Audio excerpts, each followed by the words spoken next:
Welcome मेरे बच्चों अपने YouTube चैनल हिंदी बोसिला पर। ये हम लोगों का समास का क्रम चल रहा है बाबू, जिसमें हम लोग अव्ययी भाव समास और कर्मधारय का अध्ययन कर चुके हैं। अब मैं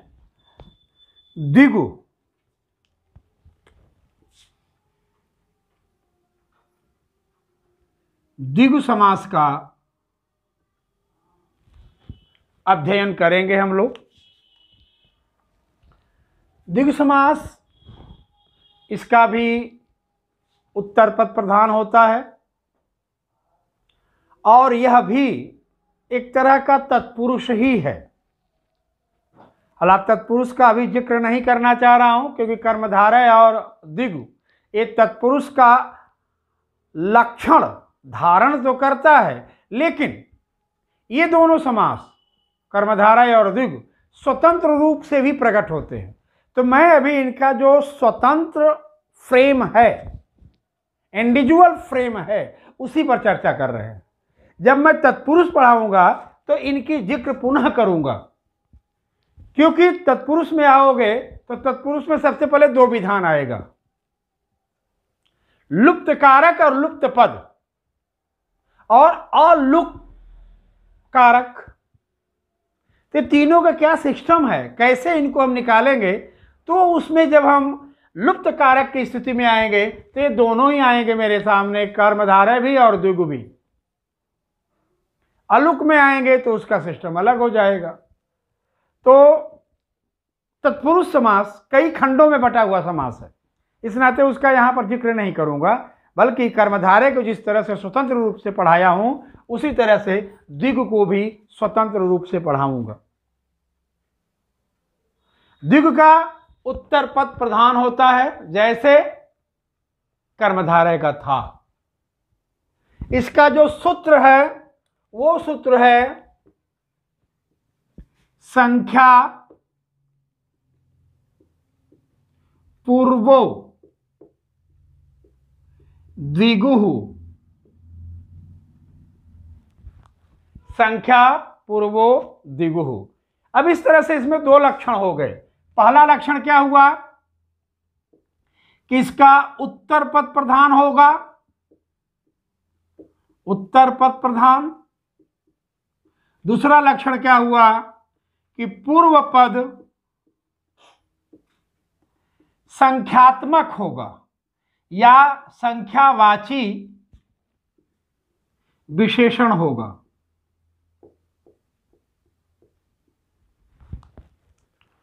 ठीक है ना, इसके दो लक्षण हो गए, उत्तर पद प्रधान होगा और पूर्व पद संख्यावाची विशेषण होगा। यानी पूर्व पद में हमेशा कोई न कोई संख्यात्मक बोध अवश्य होगा। तो दो लक्षण होंगे। अब हम कह सकते हैं कि द्विगु समास उत्तर पद प्रधान समास है, जिसका सूत्र है संख्या पूर्वो द्विगुः, अर्थात जिस समास का पूर्व पद संख्यावाची विशेषण होगा वो द्विगु समास होगा। जैसे हमने यहां पर लिखा एकल जीवन या इकहरा या एकांकी।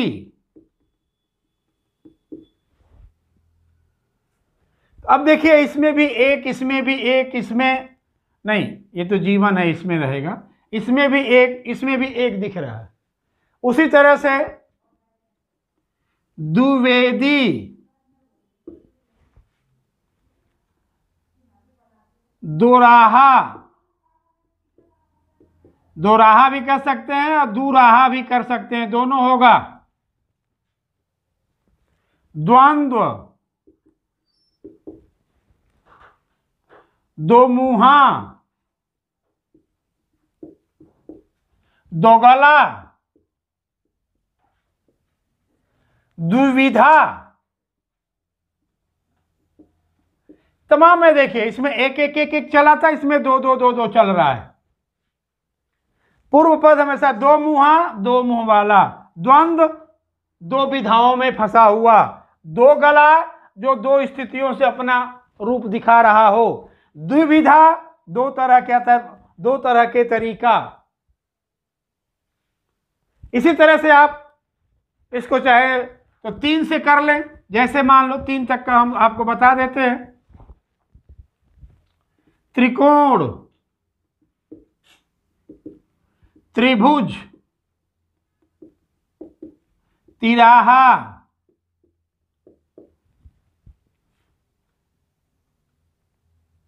त्रिकोण, त्रिभुज, तिराहा, तिवारी, त्रिवेदी,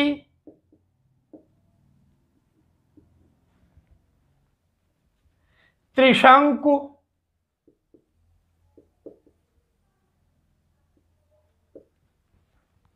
अब देखिए इसमें 3 3 3 3 पूर्व पद हमेशा आपको 3 की स्थिति बनाएगा। अब आप ये कह सकते सर 3 और 3, तो हमेशा याद रखना 3 का मतलब क्या हो गया, तत्सम, और 3 का मतलब क्या हो जाएगा, ये तद्भव हो जाएगा। द्वि का मतलब 2 और वो हो गया तत्सम, और 2 या दू का मतलब तद्भव। तो तत्सम और तद्भव का खेल है, संख्या अपनी जगह रहेगी। तिवारी कहो और चाहे उनको त्रिवेदी कहो। इसी तरह से चौराहा, चौखंडा, चौकस, चौतरफा, पंचमेल, पंचायत, पंचखंडी, सटरस, सप्ताह, अष्टचक्र,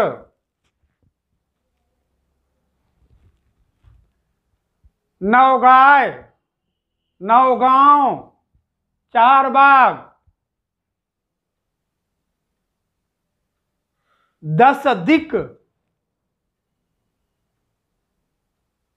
10 सोपान, एकादश, इसमें दोनों में आ गया एकादश तिथि। अब ये क्या हो गया, कर्मधारय, अरे द्विगु बन गया।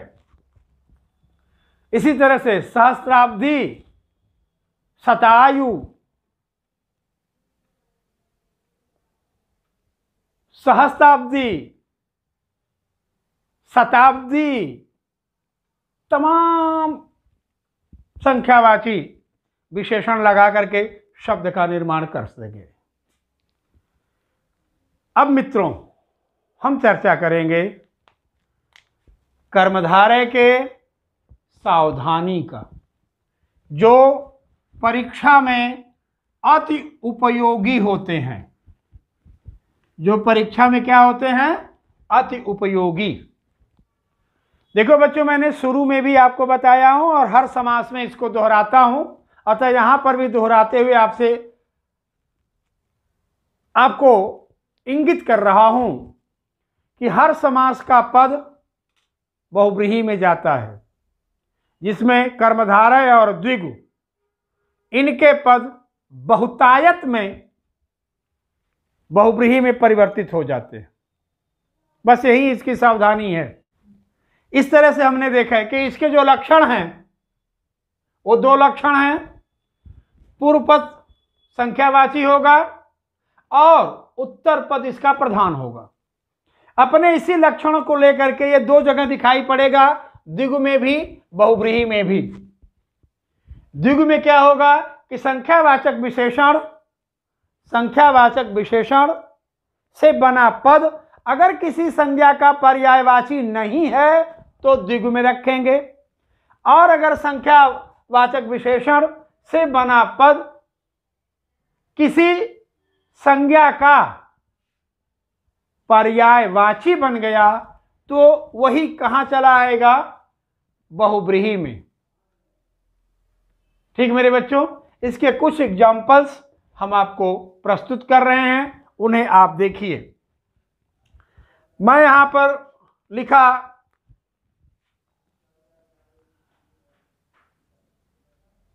इकहरा या एकल जीवन या एकांकी।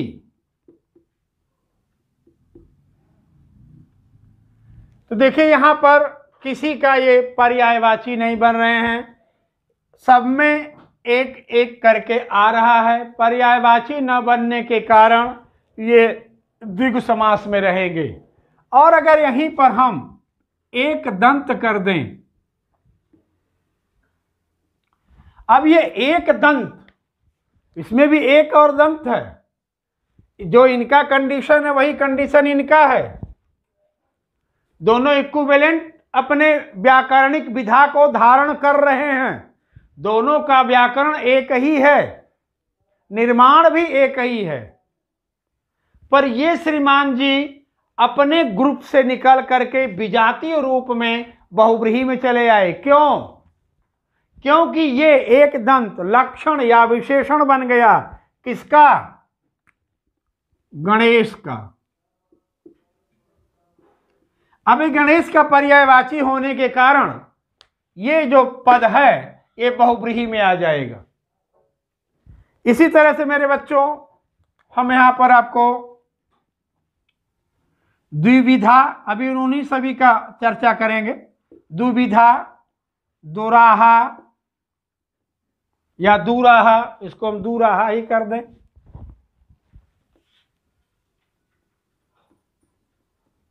दुराहा, द्वंद्व, दुसाध आदि। देखिए दू दू दू दू इसमें भी है, लेकिन ये पर्यायवाची नहीं है, अतः यह द्विगु में रहेंगे। अब हम अगर यहां पर आ जाते हैं, यहीं पर हमने लिख दिया द्विज। अब देखिए द्विज, ये भी दो बार पैदा होने वाला, अर्थात कौन? ब्राह्मण। दांत, पक्षी, पक्षी है, पक्षी नहीं।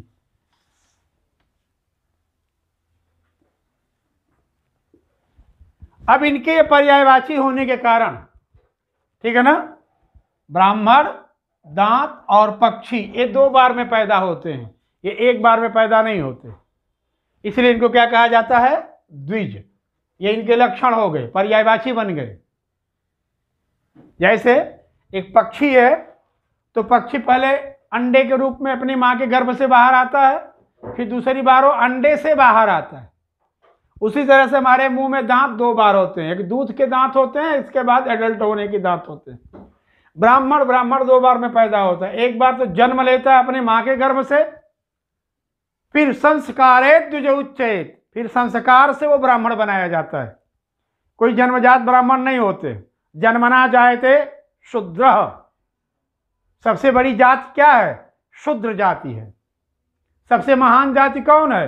शूद्र जाति है। क्यों? क्योंकि प्राइमरी इनिशियल है, स्टेज पे है वो, उसी से सारे वर्ग निकलते हैं। चाहे ब्राह्मण हो, चाहे क्षत्रिय हो, चाहे वैश्य हो, ये किससे निकल रहे हैं? शूद्र से निकल रहे हैं। जन्मना जायते शूद्र, जैसा कहा गया है कि इसके ऊपर ब्राह्मण, यहां से यहां तक क्षत्रिय, फिर नाभि से लेके कमर तक ये वैश्य है, कमर के बाद जो है वो शूद्र हैं। तो जो जन्म स्थान है वो कमर के नीचे है, इसलिए जन्मना जायते शूद्र, सभी शूद्र रूप में पैदा होते हैं। कर्मणे द्विजोच्चैः, फिर कर्मानुसार, संस्कार के अनुसार ब्राह्मण, क्षत्रिय, वैश्य, शूद्र आदि में विभक्त होते हैं। तो ब्राह्मण 2 बार में पैदा होता है, एक मां के गर्भ से और दूसरी बार संस्कार से, इसलिए इसको द्विज कहा गया। अब हम यहां आते हैं त्रिकोण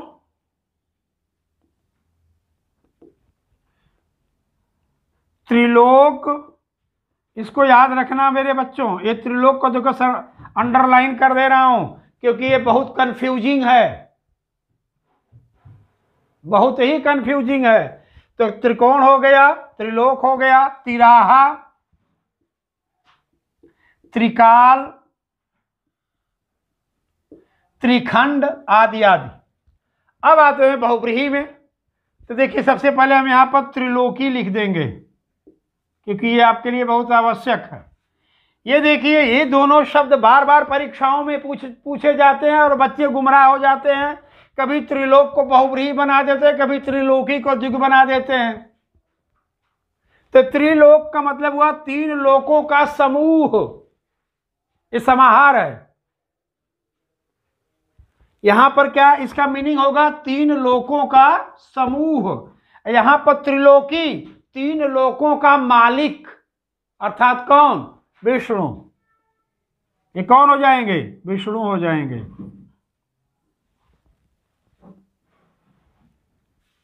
दोनों में अंतर है। यहां त्रिलोक तीन लोकों का, आकाश पाताल मृत्युलोक, तीन लोक का समूह। यहां त्रिलोकी अर्थात तीन लोकों का स्वामी कौन, विष्णु हो जाएंगे। हम इसी तरह से त्रिलोचन, तीन आंख किसको है, शंकर जी के पास है। त्रिजटा, ये त्रिजटा कौन है, रामायण अगर आप देखे होंगे तो सुंदरकांड आया होगा जिसमें विभीषण आए थे। विभीषण की जो बेटी है जो सीता की सुरक्षा में लगाई गई थी, क्योंकि विभीषण राम भक्त थे, उनकी बेटी भी राम भक्त है, इसीलिए रावण सीता के सुरक्षा में विभीषण की पुत्री त्रिजटा को लगाई थी। उसके ये जो तीन है ना, आजकल की लड़कियां दो चोटी बनाती, वो तीन चोटी बनाती थी। तो त्रिजटा एक राक्षसी का नाम है। अतः यह भी कहां चला आएगा, बहुव्रीहि में।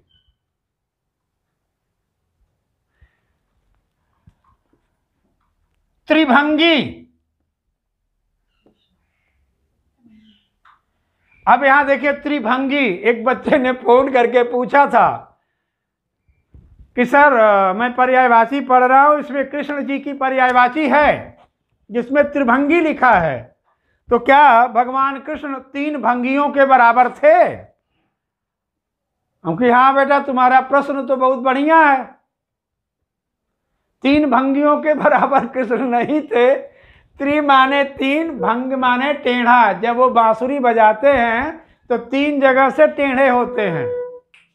जब तीन जगह से टेढ़े होते हैं इस नाते उनका नाम क्या पड़ गया, त्रिभंगी। ठीक है मित्रों, तो देखिए त्रिलोकी, त्रिलोचन, त्रिजटा, त्रिभंगी, इस तरह के जो शब्द आएंगे वो किसी न किसी के पर्यायवाची बने हैं, अतः उनको हम क्या बताएंगे, बहुव्रीहि समास। इसी तरह से चौराहा,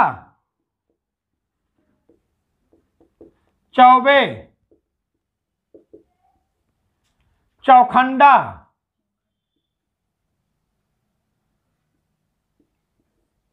चौखट,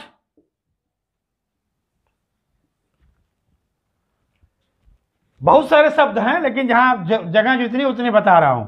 अब देखिए ये बनने को बन गए, चार की संख्या से बन रहे हैं और द्विग के लक्षण को लेकर के विद्यमान हैं, लेकिन किसी के पर्यायवाची नहीं बने हैं, अतः यह द्विग में रहेंगे।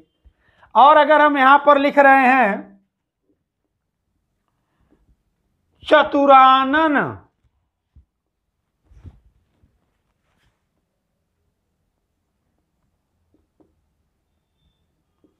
चतुरानन, चार, चतु माने चार, आनन माने मुंह, किसके पास है, ब्रह्मा जी के पास है।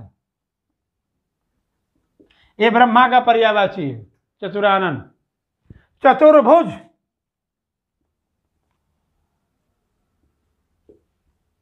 ये किसकी पर्यायवाची है, विष्णु जी की पर्यायवाची है। तो अब ये देखिए किसी न किसी के पर्यायवाची होने के कारण क्या बन गए, बहुव्रीहि हो गए। ठीक मित्रों, अब इसी तरह से हम जैसे मान लो यहां पर लिखा पंचानन, अरे सॉरी पंचमेल, पंचरात्रि, पंचामृत। पंचामृत में भी द्वंद्व है, क्योंकि पंचामृत कोई पदार्थ नहीं है। पंचामृत 5 अमृतों का मेल है। वो 5 अमृत कौन कौन से हैं? गाय का दूध, दही, घी, इसी को पंचगव्य भी कहते हैं। दूध, दही, घी, गोबर और मूत्र, ये पंचगव्य है। ये 5 चीजों का समूह है। लेकिन अगर यहीं पर हम पंचानन बोलेंगे तो पंचानन बोलते ही क्या हो जाएगा?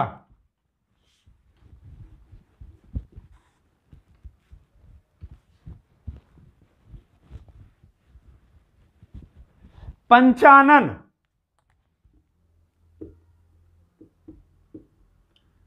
पंचानन माने शिव। पंचानन माने शिव, ये शिव का पर्यायवाची है पंचानन। अब अगर हमने यहां लिखा पंचपुत्रिका तो ये कौन हो जाएगी? कुंती। 5 पुत्र किसके थे? कुंती के। ठीक है। अब अगर हम यहां पर आ रहे हैं और इधर लिख रहे हैं हम षडरस,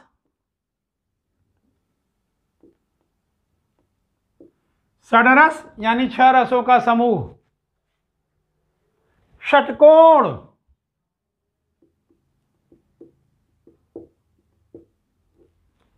या 6 कोणों का समूह। लेकिन अगर हम यहां पर लिख दिए षडानन, ये क्या हो जाएंगे? गणेश, सॉरी कार्तिकेय।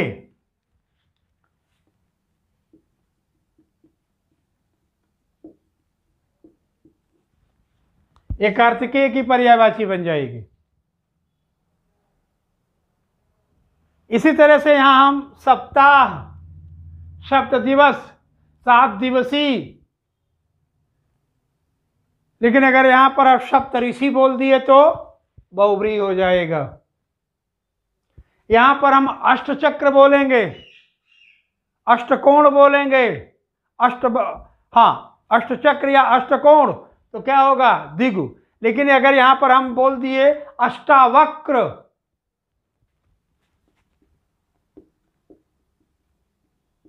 अष्टावक्र तो एक ऋषि पुत्र का नाम है, अतः यह कहां चला गया? बहुव्रीहि में। इसी तरह से अगर हमने यहां लिखा शतायु और यहां लिखा हमने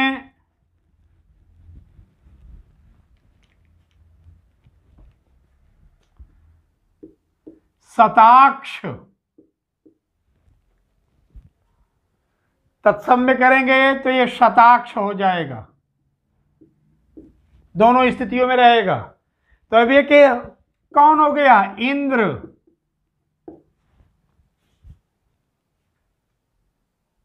ठीक है। या हम इसी को शताक्षी कर दें तो इंद्र की जगह क्या हो जाएगी? ये दुर्गा, माता दुर्गा का नाम है शताक्षी। हमने यहां लिखा सहस्त्राब्धि और यहां हमने लिखा सहस्त्राबाहु, तो ये बहुव्रीहि हो जाएगा। ये बहुव्रीहि नहीं है। तो मेरे बच्चों, इस चीज को ध्यान रखना कि द्विगु समास कर्मधारय के ही एक पार्ट के रूप में विद्यमान है, लेकिन उसका अलग से भी अपना फ्रेम है। उस अलग वाले फ्रेम को ही हम टारगेट करते हुए ये अध्ययन कर रहे हैं। इसके 2 लक्षण हुए। नंबर 1 कि इसका उत्तर पद प्रधान होता है। नंबर 2 इसके पूर्व पद में संख्यावाचक विशेषण लगे होते हैं।